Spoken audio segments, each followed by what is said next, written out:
คนมันมีคนบางคนทุกคนคอมเมนต์เนาะคอมเมนต์แล้วก็มาเว้าให้เขียว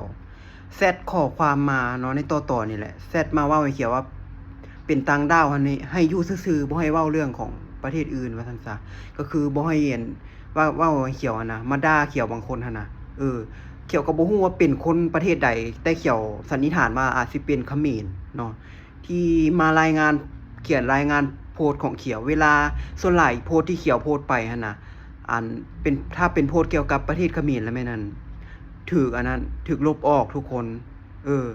เขียวก็เลยกู้คืนด้วยการยื่นอุทธรณ์เนาะประมาณมื้อนึงนี่แหละมันก็กู้โพสต์นั้นมาให้ทุกคนทั้งที่ว่าเขียวก็บ่ได้แบบเว้าอีหยังรุนแรงบ่ได้ด่าหรือว่าบ่ได้เว้าอีหยังที่แบบอันนั้นนะทุกคนเขียวก็บ่เข้าใจในระบบของตนะมันเป็นหยังเนาะมักแบนนะและเขียวก็สงสัยอยู่เด้เพราะว่าก่อนหน้านี้ช่องของเขียวอีกช่องนึงบัญชีเขียวอีกช่องนึงก็ถูกแบนทุกคน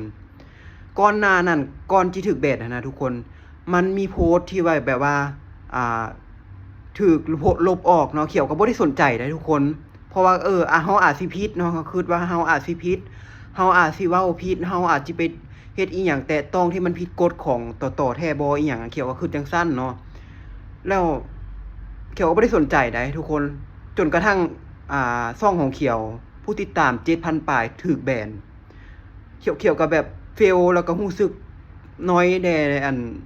เมื่อยเนาะเพราะเมื่อยกับโพสต์เมื่อยกับที่มันแบนหั่นน่ะทุกคนเพราะว่าเขียวก็บ่เข้าใจเนาะว่าเป็นหยังถูกแบนเนาะลาจนกระทั่งว่าเขียวหั่นน่ะสร้างช่องใหม่ขึ้นมาเนาะแล้วเขียวก็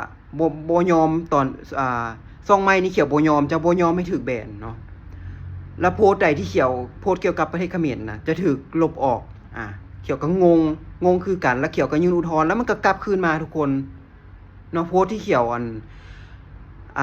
ยื่นอุทธรณ์หั่นน่ะมันจะกลับคืนมาเขียวก็เลยสันนิษฐานว่าอาจสิเป็นคนเขมรที่จ้องเนาะเกี่ยมที่จะรายงานโพสต์ของเขียวเนาะตั้งใจที่จะเฮ็ดให้ช่องของเขียวนั้นปิวถูกแบนฉะนั้นเขียวจึงมาเตือนทุกคนเด้อให้ระมัดระวังเวลาคลิปวิดีโออีหยังที่มันถูกบล็อกถูกลบออกนะให้ยื่นอุทธรณ์บ่เกินมื้อ1-2 มื้อได้คืน